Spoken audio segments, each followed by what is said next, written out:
Alright, starting a recording. Do it the easy way. Yeah, don't have to hit the control key and whatnot. So this is going to be just a conversation about some basic talking points on the subject of gravity. I've done videos on gravity before, but I just thought it would be good to go over some of this stuff and just fit it in with the other videos. So, the first remark I make on the subject of gravity is that you should be a little bit dissatisfied with the conventional statement, bent space, and then throwing time on it for some reason, or geometry, or whatever. It's not a very good explanation of gravity, especially when they start to use, visual aids in 2 dimensions that essentially rely on the force of gravity to explain gravity, which is really lame. Clearly there's an energy problem. It's a very energetic thing that's happening, and there's no explanation for where any of that energy comes from. It's just basically spooky action at a distance. It's basically, we're supposed to believe the sun says, "Come to me," to the earth, and the earth moves towards it. That's all there really is. There isn't any other statement made. It's just a magical thing that happens. The atoms inside of the earth say, "I must go towards the sun," for no mechanical reason provided at all. Nothing. So I would argue that it's not a pull idea. Nothing's saying, "Come to me." Nothing's falling into a well. Nothing's doing that. It's being pushed by an external force, and the force is really quite simple, and I'll get to that. But the thing to understand is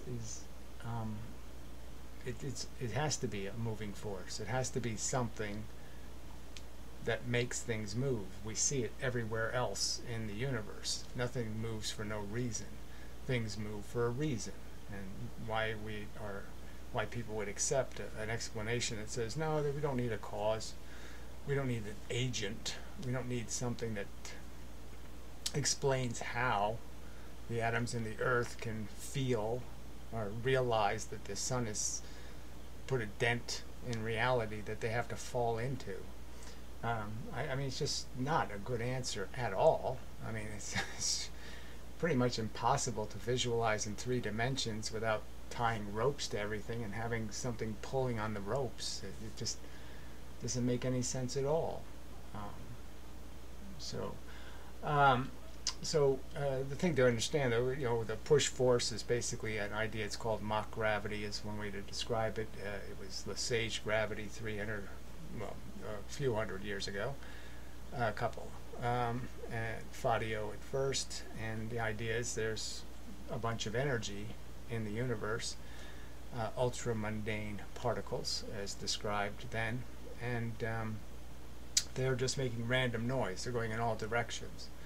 And from every point in space, that will look like it's heading right for me, and it will create a spherical pressure. So as long as the energy is basically random and even, I will reflect that random and evenness, and I will become the shape of the force, which is round. And that explains why planets are round. It explains why there's an inverse square law. It explains why essentially everything's turned into a point charge, in the sense that you have a center of gravity for that reason.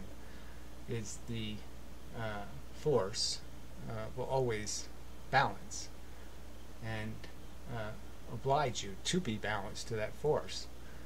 And it explains what's going on. So the simple question, what is gravity? The simple answer is it's an external pressure, a force, a stuff moving the speed of light, little bits of energy like photons. They are photons, just they don't have a frequency. And they hit. And when they hit, there's sort of I said somewhere here about absorption. Yeah, pushing force is an absorption force. The trick is you can't think of them as something that bounces or stops moving. What we understand about energy is you really can't destroy it. That whenever it goes into a system, it stays in the system until it comes out. It doesn't die. No energy ever goes into a system and dies. That never happens. So the energy in the universe is always the same amount of energy. Can't create that stuff, can't destroy that stuff. So you can't think of it like, oh, a ball hits my hand and I stop it and then the ball falls down. It doesn't have any energy left. Somehow I got rid of all the energy. Well, we even know in that example that the energy doesn't get rid of, because your hand will move. The impact will go through the rest of your body as energy, as force. So you'll take the force from the ball, as that being an example, you'll absorb its force, something it had. Now, photons, you can't absorb their force. You have to absorb them, because they can't leave residue behind. They don't leave a dead photon behind, and turn into something else. They're always a photon, and all you're really doing is capturing them in some kind of trap. So they either get trapped between two ping pong paddles, you just get trapped going back and forth. It goes in and it can't get out, it just keeps going back and forth.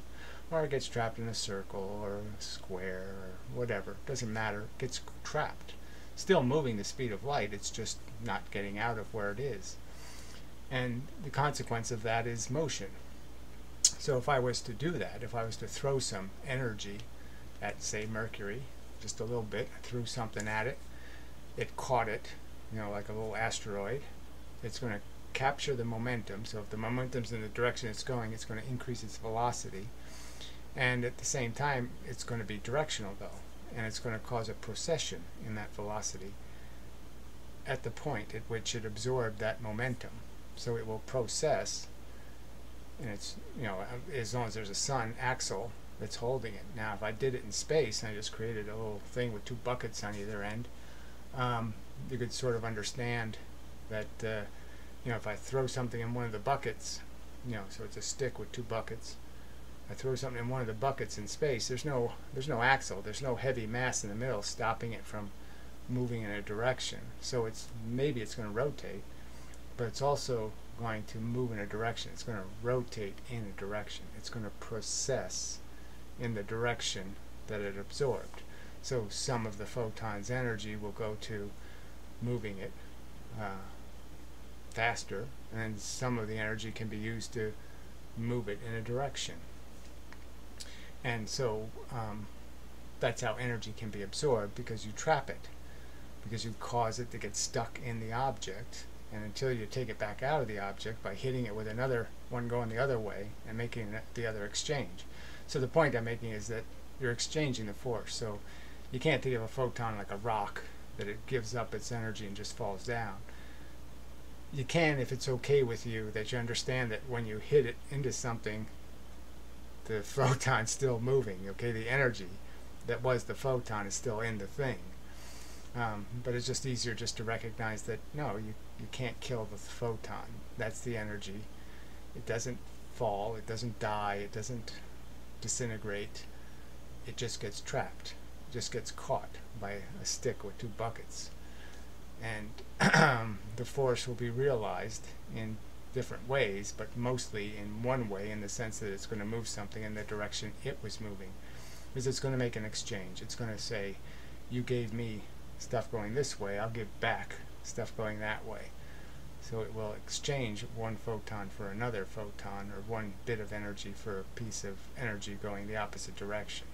So its balance will change. So when I ask what is gravity, gravity is an external force, random pressure, and what's happening between two bodies in gravity is that as they become associated to each other in any way by any amount of distance, what they're basically going to do is cast a shadow, and the strength of that shadow depends on how close they are to each other, but that's what they're going to do, because as they get in proximity to each other, they're going to realize a difference in the energy they're feeling from the other object, because it's absorbing energy all the time. Anything that has mass is absorbing energy towards the center of its gravity, and that's energy that doesn't get where it was going. So just by existing, you're going to be blocking a little bit, consuming a little bit of energy. There's a point where you're at equilibrium, but even at equilibrium you're making constant exchanges, and in that process you're preventing energy from getting where it was going at the time it should be getting there. So it's that simple an argument, is when the moon absorbs a piece of momentum from the external pressure and it moves a little bit towards the Earth, what that means is that piece of energy doesn't hit the Earth. So a piece of force, a piece of momentum that was heading for the Earth, an asteroid, doesn't hit it. So it doesn't get moved by that piece. And the external universe is still hitting it with the same amount of force from the other side. So there's an imbalance. And it moves into that imbalance in the sense that it absorbs a little bit more force going one way than the other way, and therefore moves. Because these exchanges are constantly taking place. So if you were sitting in the naked universe with just the force, you'd always feel a little bit of pressure that just wobbled you, because at any one moment you'd have one more strike from one direction than from another direction. That little bit of random movement is all that's needed for me to cast a fake shadow on something somewhere else, just that randomness. And once it starts, it just keeps happening. So once the Earth moves a little bit towards the moon, and so to move towards it means it had to absorb the photon going this way, a bit of energy, and release one going the other way. But regardless of that, by absorbing the piece of energy, its energy didn't hit the moon. So now the moon feels less pressure. So the moon moves towards it because it's going to hit but more stuff on one side than the other side, so it moves towards the shadow. And it just keeps happening. It's inductive. The more the moon moves towards the Earth, the more the Earth moves towards the moon. And obviously the thing casting the darker shadow is going to cause the smaller thing, to move more. But that's all it is. It's just an induced process. Just as much mass of the Earth moves towards the moon as the moon moves towards the Earth. Just as much mass of the sun moves towards the Earth as mass of the Earth moves towards the sun. Just the sun is so big we don't see the movement, but it is there. The mass, the internal bits, move more towards the Earth than they move away from it in the process of gravity. So it affects all the masses equally. It's just that size does matter in terms of what you'll see. The Earth is only 1/1,000,000th of the mass of the Earth, the Sun. So obviously it's not going to be that 1/1,000,000th moving inside the Sun isn't going to be very noticeable. But that's all gravity is. And the one flaw it has is this idea of drag.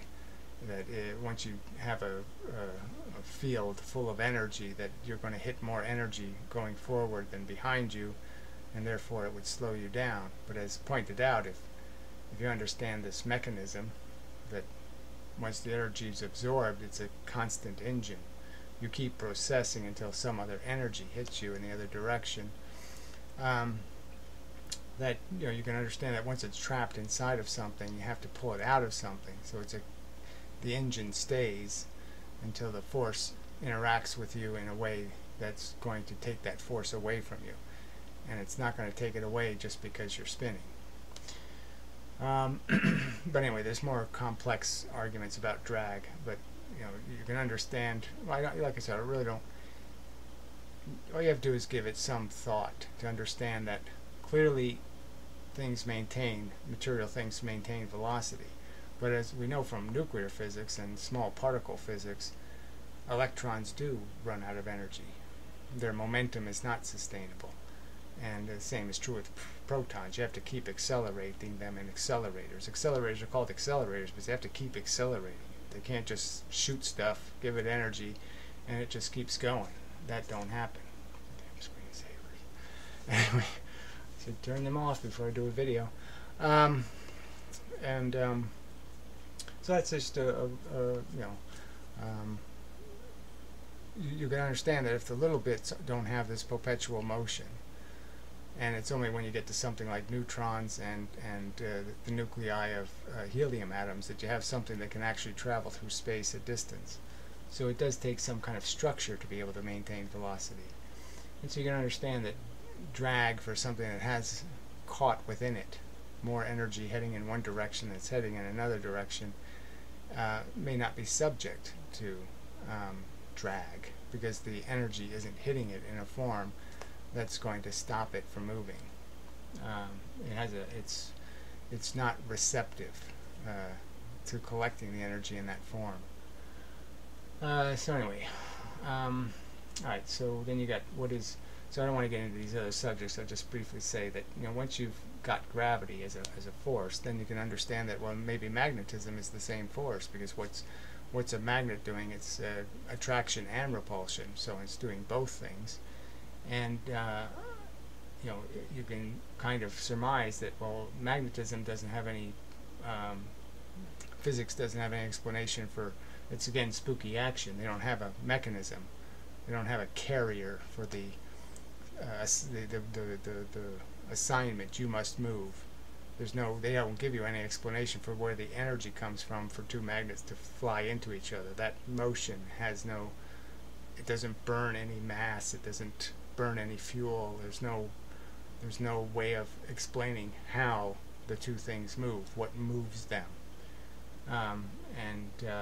Clearly gravity would do that, and all you have to do is then give gravity a little bit more personality. Give it a positive and a negative, like the proton and the electron. You just give the force the same plus and minus, and then you create an inverse reaction to that force, and now you have repulsion and attraction. So now you can explain magnetism with the same force by just recognizing that magnets are just filtering the force. They're just converting it into a plus and a minus. Forcing the one force to go out one end, the other force to go out the other side. Very simple. Electricity is the same speed of light force, except now you're transferring it between atoms. So the force is essentially the pressure between the electrons, and you're just adding more pressure between the electrons. So if you just think of it, a row of ping pong paddles with balls bouncing between them, and they're all pressurized evenly, and then you throw one more ball at one end, all the paddles are going to transfer that energy, and that's all electricity is doing. It's moving photons. It's moving, it's allowing for it to be conveyed from one point to another in a confined space without flying all over the place or all that kind of stuff, and allowing you to send a great deal of it. We can't send in a burst of laser light, as much energy as we can send, through the wire, kind of thing. Except that's changing now, of course. But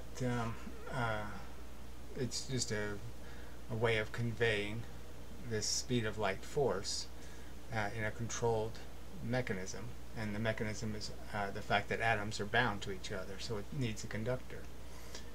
It needs atoms that are associated to have electrons under pressure that they'll convey to each other.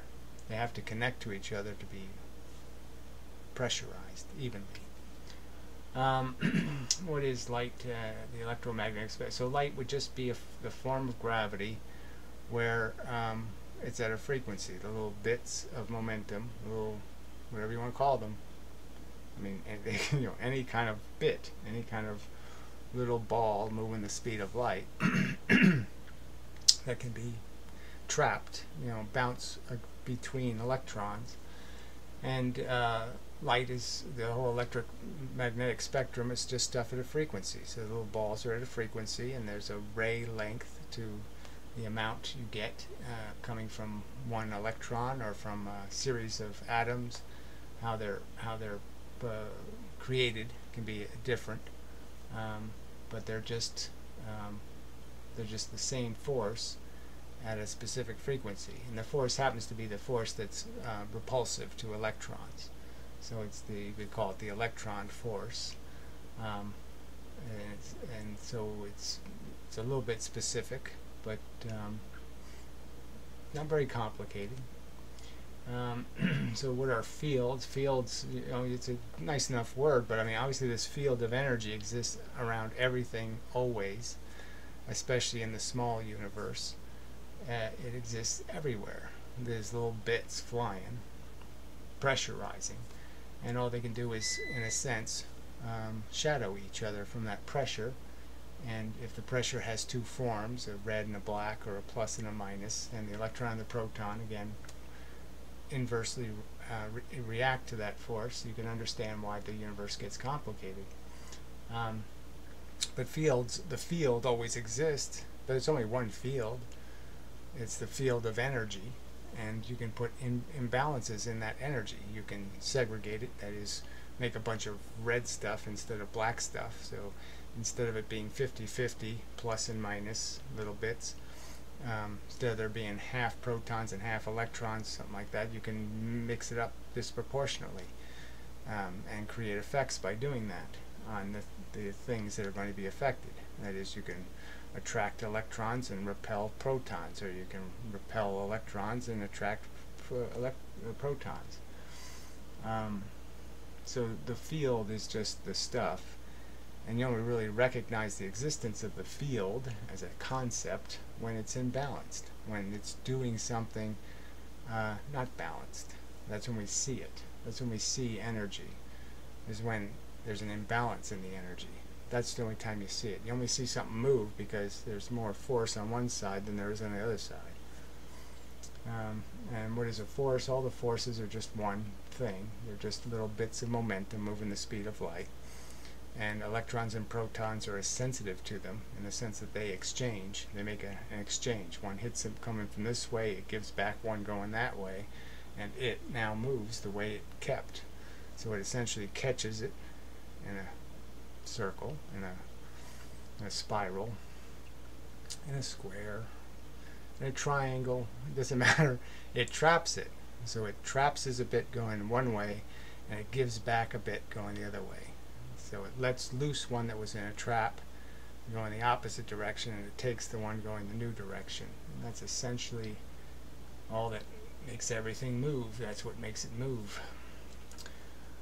Alright, so they give you virtual forces as energy.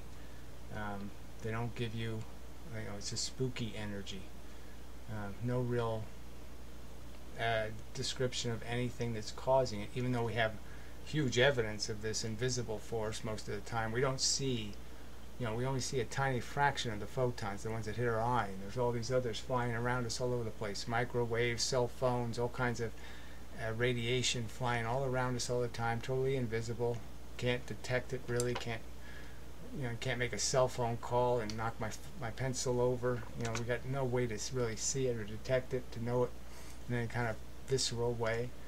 But clearly you can know it's there, and gravity is just the same thing. It's just invisible. We can't see it. We don't have a detector built into our hardware beyond the fact that we can feel it.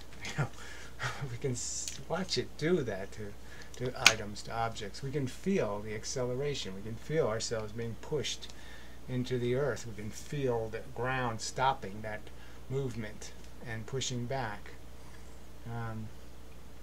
It's just so obvious that it's the same mechanism. We're being accelerated by a real force. We're not being accelerated by some magical ESP come to me bullshit. This sun and the earth, the bottom of the earth isn't doing some sort of ESP finger magic and saying, come toward me. That ain't happening. Alright, so this is really not a subject, but the first step in getting the right answer is avoiding the wrong answer. And again, event space was always a weak piece of argument. I mean, it should have felt quite unsatisfactory to anybody who heard it the first time and say, gee, that's the best you can do. It had kind of the smell of being a wrong answer.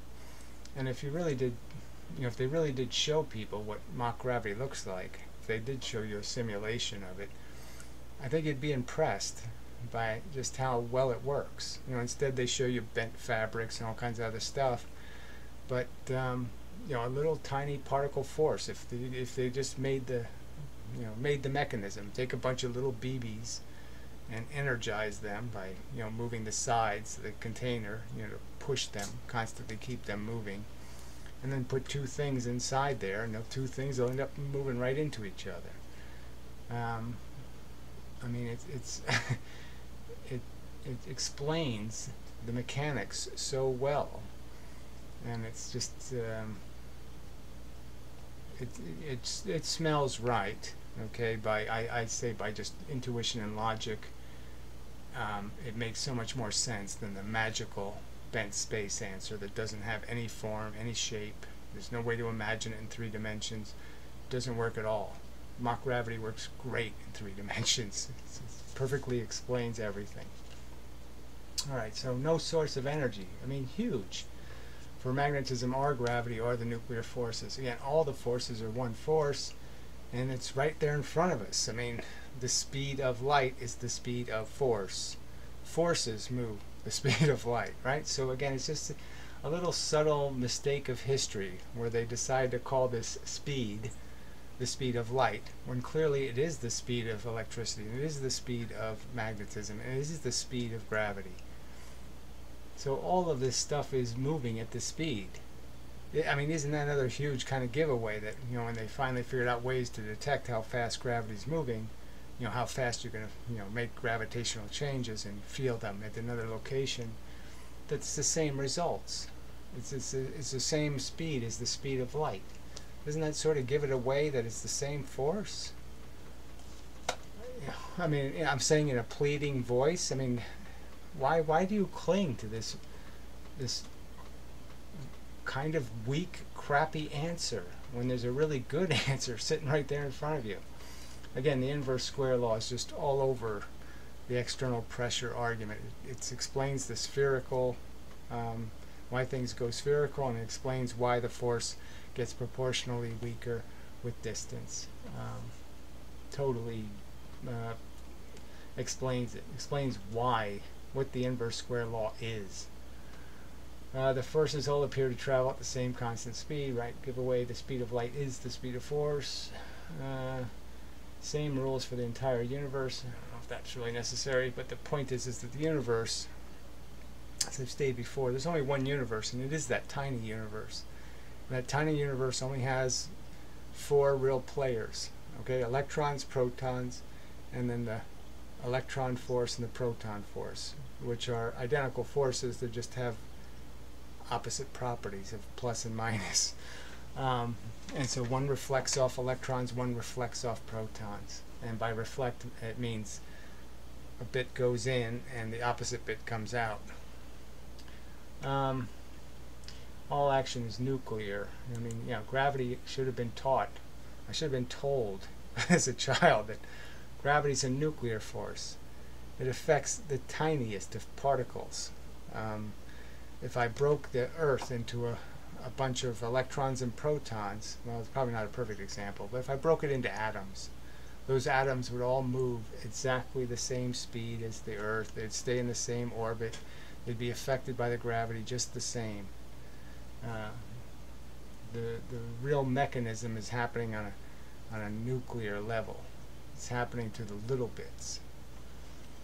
Gravity pushes, causes uneven absorption of momentum from the outside in towards the center of mass. So, and again, it's just an absorption of momentum. If something absorbs momentum, if I absorb an impact, it means whatever's behind me didn't get hit. Is that obvious? You know, and that's the nature of gravity, is merely absorbing what ain't going to go someplace else. And that someplace else is going to notice the difference, and it's going to move towards you. And when it does that, you're going to notice that you're getting hit less, and that you're going to move towards it. Alright, in the real universe, the gravitational lights are always on. So it's another way of looking at it. You know, we see the universe as this stupid thing with all this black space and then little bits floating around in it. And the reality is just the opposite. The reality is the matter is the dead stuff that doesn't do anything, and the black space is just full of the energy. You know, so I mean, if we could see the real picture, if we could for a little while just see the little force bits, the photons, a little bit bigger, you know, little styrofoam balls or something, some kind of way of seeing them. They're so dense. You know, the universe is so dense with this force, and it is causing everything that moves, everything that we see move, every material thing that moves, every electron and proton that moves is moving because it absorbed the force. It absorbed some of those little bits, and it has more going in one direction than it has going in the opposite direction. When it has balance, from when it possesses just as many going one way as another way, and this way is that way and that way is that way, then it doesn't go anywhere. But any imbalance is going to be realized in motion in a direction. Alright, so that's probably enough. I think covered most of it. So yeah, eventually I'll try to do a more graphical demonstration, I suppose, but it really shouldn't require that. And it's just so obvious, and especially when you get to the subject of magnetism. Once you understand gravity as a real force, then it's so easy to understand magnetism as just a way of filtering that force. That magnets don't make energy; they're just converted. They just change its direction, and that's all they do. They don't do anything else. They just segregate electron, positive from negative. That's simple. The energy comes right through them as it goes right through us, and we're not magnetic, so we don't convert. We don't force the electron energy one way and the proton energy another. And a magnet's just doing that. That's the only difference. Alright, so that's probably enough. So, till the next time, and such. Yeah, that's enough. I guess I'll hit I'll use the buttons.